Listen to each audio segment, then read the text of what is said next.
बातमी पावसासंदर्भातली आहे। अमरावतीच्या नांदगाव खंडेश्वर तालुक्यात पावसाचा जोर वाढतोय। मुसळधार पाऊस आहे। बेमटा नदीला महापूर आलाय। हजारो हेक्टर शेत पाण्याखाली आहे।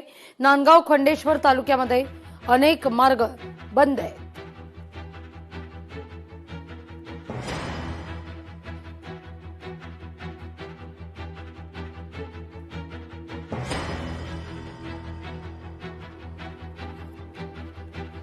या सगळ्याविषयी अधिक माहिती घेण्याकरता थेट जाऊया आपले प्रतिनिधी सूरज दहाट यांच्याकडे। सूरज, काय परिस्थिती आहे? पावसाचा अक्षरशः हाहाकार।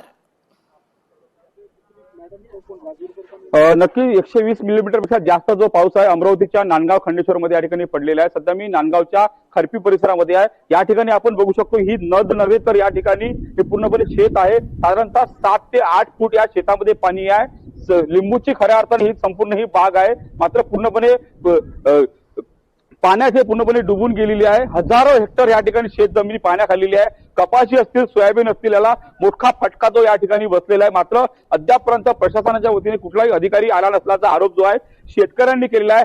सकाळपासून आपण नांदगाव खंडेश्वर तालुक्यामध्ये वेगवेगळ्या भागातून आपण आढावा घेतो, मात्र या ठिकाणी जर बघितलं गेलं तर मदतीचा हात देण्यासाठी प्रशासन आलं नाही असा आरोप करण्यात आलेला आहे। आता काही वेळापूर्वी या ठिकाणी पोलीस देखील या ठिकाणी दाखल झालेला आहे। या भागाचा खऱ्या अर्थाने वीज पुरवठा देखील मोठा खंडित झालेला आहे। वीज खांब पूर्णपणे जमीनदोस्त झालेला आहे आणि वीज खांबा देखील या ठिकाणी पडलेला आहे। आपण शेतकऱ्यांशी संवाद साधण्याचा प्रयत्न करूया। दादा, काय सांगणार, काय या भागातली संपूर्ण परिस्थिती? मोठा पाऊस आलेला इथे 36 घंट्यापासून काल पाऊस आला आणि 36 घंट्यापासून पाऊस आल्यानंतर इथं संपूर्ण शेतीची अस्ताव्यस्त परिस्थिती झाली आणि शेतात असलेलं साहित्य, मोटर, नदीत बसवलेल्या असलेल्या आणि स्प्रिंकलरचे पाईप हे सगळे वाहून गेलेले आहे आणि सध्या रात्रीपासून प्रशासनाची काही मदत झालेली नाही।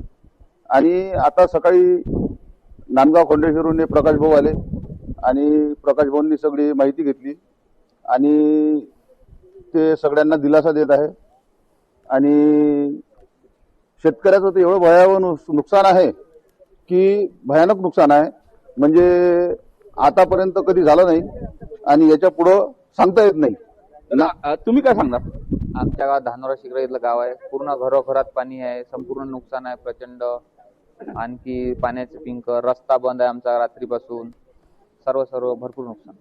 आणखी काही नागरिक आहेत, दादा काय सांगायला प्रश्न? तुम्ही काल 100 ते 200 लोकांना ठिकाणी वाचवलेलं होतं, त्यांची जेवणाची व्यवस्था केली होती, सध्याची काय परिस्थिती आहे? सध्याची अशी परिस्थिती आहे की शेतकऱ्यांचं जनजीवन फार विस्कळीत झालेलं आहे। शेतकऱ्यांच्या शेती पिकांचं प्रचंड नुकसान झालेलं आहे। शेती अक्षरशः खरडून गेलेली आहे, म्हणजे 2-3 वर्ष शेती सुद्धा पेरणी लायक राहिलेली नाहीये। मोठ्या प्रमाणात नुकसान आहे। आता पूर्वीच बोगस बियाण्यामुळे शेतकऱ्यांचे हाल झाले आहे, नुकसान झालेले आहे। आता खऱ्या अर्थानं शासनाला मदतीची गरज आहे, परंतु अद्याप कुठले शासनाचे प्रतिनिधी या ठिकाणी पोहोचले नाही। गावातनी घराघरात पाणी गेल्यामुळे पुन्हा अन्नधान्याची नासाडी झालेली आहे।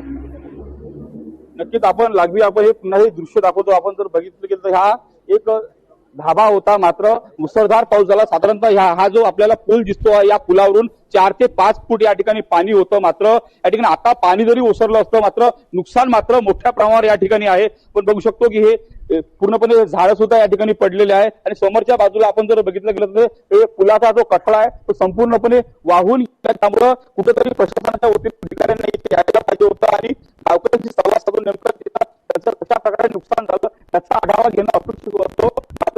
सूरज, मुद्दा लक्षात येतोय। धन्यवाद तुम्ही दिलेल्या या माहिती करता।